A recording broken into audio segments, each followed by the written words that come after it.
Belle, on a le plaisir de recevoir ce matin David Goudreau qui nous parle de son nouveau roman qui est à paraître très bientôt, le 5 août prochain. Et juste avant de l'accueillir, il s'appelle Traumatisme, son 6e roman. Là, puis j'avais envie de vous lire un passage parce que le livre est tellement campé dans l'actualité. Ah oui, Il y a tellement de sujets. On parle beaucoup d'itinérance, de problèmes de santé mentale. Ouais. Les personnages, si vous avez déjà lu du David Goudreau, vous comprenez aussi l'implication, l'espèce d'humanité qu'on apporte à ces personnages. Puis par rapport on en parle dans l'actualité de tous les jours, mais il parle justement de l'itinérance de Mathis Dubois, qui est son personnage principal, à la page 56. L'erreur est une expérience, l'errance est une expertise. On ne flâne jamais quand on cherche à survivre. On surveille l'occasion, on patiente, on repère des endroits ou des opportunités pour manger, voler, consommer, dormir un peu. On n'a pas de temps à perdre. La rue, c'est une forme de survivalisme. Ne pas savoir si on pourra se rendre à demain, c'est une autre façon de vivre l'instant présent. Il y a tellement de belles plumes. Oui. David Goudreau, je l'aime assez. Bienvenue chez nous. Merci d'avoir accepté l'invitation. Salut, David. Fait plaisir. Quelle introduction.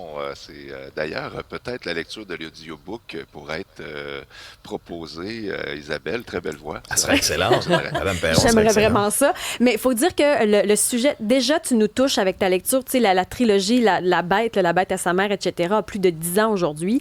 Mais avec Traumatisme, on est dans un peu un même esprit, mais beaucoup campé dans l'actualité. Il y a beaucoup de recherches dans ce livre-là. C'est mon roman le plus achevé, vraiment. Honnêtement, moi, je pense que c'est mon chef-d'œuvre. J'ai pas l'impression que je vais pouvoir écrire mieux que ça.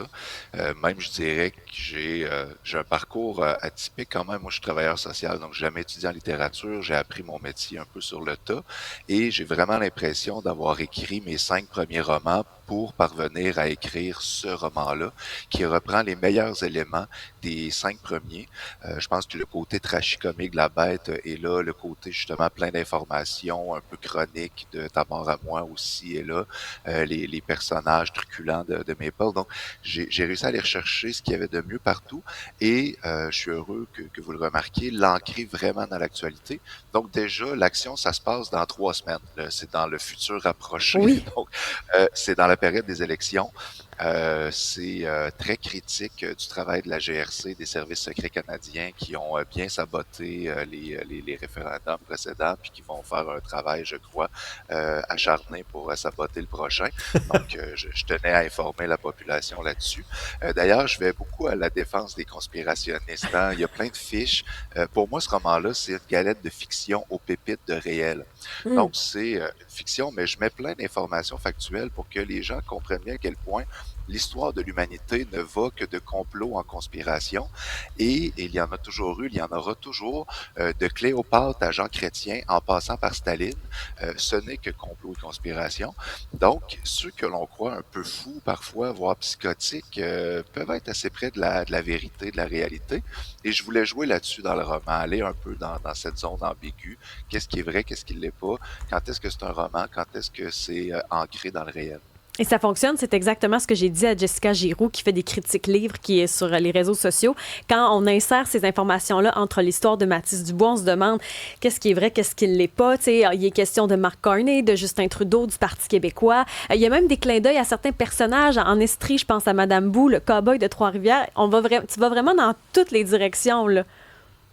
Exactement, puis toujours avec cette idée d'être dans très près de la réalité, tu sais, d'être dans la fiction, mais très près de la réalité. Puis, faut le dire, c'est aussi mon plus gros travail de recherche. J'ai rencontré plusieurs organismes, j'ai visité des sites d'injection, j'ai fait des entrevues enregistrées avec beaucoup de personnes itinérantes. J'ai même appris à administrer du naloxone. J'ai vraiment passé des jours et des jours à préparer la trame de fond pour qu'on soit très proche de ce qu'est la réalité au Québec, l'itinérance, les surdoses, le trafic de stupéfiants, c'est quoi la dope qui est dans la rue.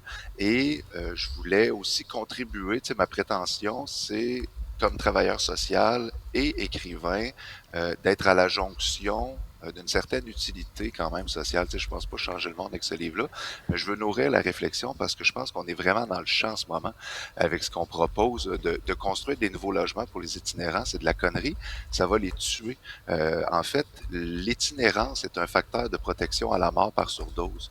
Il y a des gens qui survivent parce qu'ils n'ont pas de logement puis ils consomment dans la rue, fait qu'ils peuvent être sauvés. Et il y a une expertise qui est là déjà dans la rue. Les organismes communautaires, ils sont excellents. Les intervenants dans la rue, les travailleurs de rue sont excellents, mais ils sont débordés, on leur donne pas les moyens. Donc, il faut pas donner de l'argent à ceux qui sont à l'origine du problème. C'est plus de contracteurs, faire plus de logements pour cacher les itinérants, c'est une très mauvaise idée. Il faut faire confiance aux gens sur le terrain, il faut faire confiance aux organismes communautaires, mieux les financer, mieux les accompagner, humaniser les personnes qui vivent dans la rue et les accueillir dans le filet social, même si notre filet social est tout déchiré, tout pété depuis quelques années. Donc, moi, je voulais contribuer un peu à faire comprendre c'est quoi cette réalité-là, à humaniser et les intervenants et les gens de la rue et même les policiers, parce qu'on crache beaucoup sur les policiers, mais il y en a des excellents. Puis les policiers à Montréal, là, ils sauvent du monde à longueur d'année. Ils font pas juste des mauvais coups, ils en font des mauvais coups. Il y en a des racistes, puis il y en a des caves, comme dans toutes les professions, mais il y en a aussi des excellents, puis il y en a qui vont aider des gens en détresse et pas qu'un peu, tu sais. Donc, je voulais donner différents points de vue, montrer à quel point la situation est complexe, mais que on peut encore non seulement leur tendre la main, mais trouver des solutions efficaces qui sont déjà là en partie, là. Et puis en plus, dans le livre, justement, dans l'actualité cette semaine, on parle beaucoup de schizophrénie. Le personnage principal est schizophrène. On découvre aussi d'autres personnes, la réalité d'un ancien prof. Pourquoi il s'est retrouvé à la rue, d'avoir cette espèce d'explication. Ça nous permet peut-être de moins juger ou en tout cas de mieux comprendre, même s'il s'agit d'une œuvre de fiction. Il y a quand même beaucoup d'humanité là-dedans. Absolument. En fait, tous les chemins ne mènent pas à Rome, mais il y a des milliers de chemins qui mènent à la rue. Donc, je suis content que vous le souligniez parce qu'effectivement, moi, ce que j'ai découvert en jasant avec toutes ces personnes-là, c'est à quel point il arrive de plein de vies différentes. Il y a plein de cassures dans ces vies-là qui sont différentes, des pertes d'emploi, des ruptures, des rénovictions, des victimes de fraude, beaucoup de santé mentale et de problèmes de consommation. C'est un peu ce qu'on retrouve le plus souvent en comorbidité, mais avec vraiment plein d'histoires différentes. Et je pense que c'est aussi une réalité. C'est triste, hein, mais c'est une des richesses de la pauvreté. La pauvreté n'est pas un chemin unique. 5 août, le livre est disponible la semaine prochaine. Un roman qui se déroule sur à peu près 2 semaines, qui est franchement... Ça prend plusieurs lectures, je trouve, là, pour bien entrer dans cette poésie-là, comprendre puis se laisser toucher. C'est vraiment très bon. C'est à peu près 300 pages et plus. Il y aura plein de lancements aussi la semaine prochaine, donc possible de te rencontrer. Merci pour cet ouvrage-là, puis merci de ton temps ce matin. Traumatisme, moi, il m'a happé. Génial. Grand plaisir. Heureux que ça vous ait plu, puis à bientôt. Merci, David. Bon succès. Audrey Gagnon aux nouvelles maintenant. On apprend qu'un avocat criminaliste de l'Estrie a été arrêté pour avoir payé des services sexuels. Maître Christian Raymond, qui doit comparaître aujourd'hui au palais de justice de Sherbrooke, il fait face à un chef d'accusation d'obtention de services sexuels moyennant rétribution. Il serait actuellement en arrêt de travail. C'est le 2e homme de droit de Sherbrooke à être traduit en justice pour un tel délit en 2026. En début d'année, c'était le juge Claude Villeneuve qui avait été arrêté pour des accusations similaires.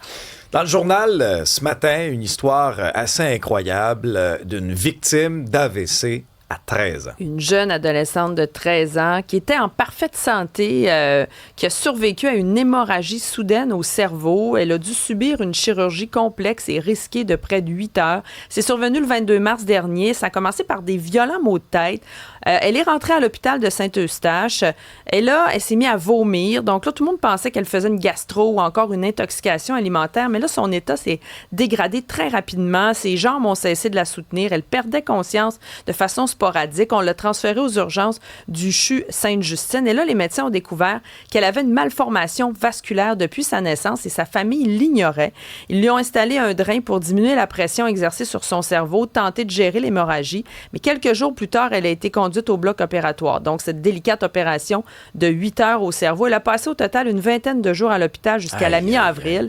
À sa sortie de l'hôpital, là, son pied droit ne répondait plus normalement. Elle avait peine à trouver ses mots. Donc là, elle a fait de la réadaptation avec des séances de 3-4 fois par semaine. Elle continue d'être suivie actuellement chaque semaine. Donc, elle aurait pu en mourir. Là. C'est tout un exploit. Et elle a gardé...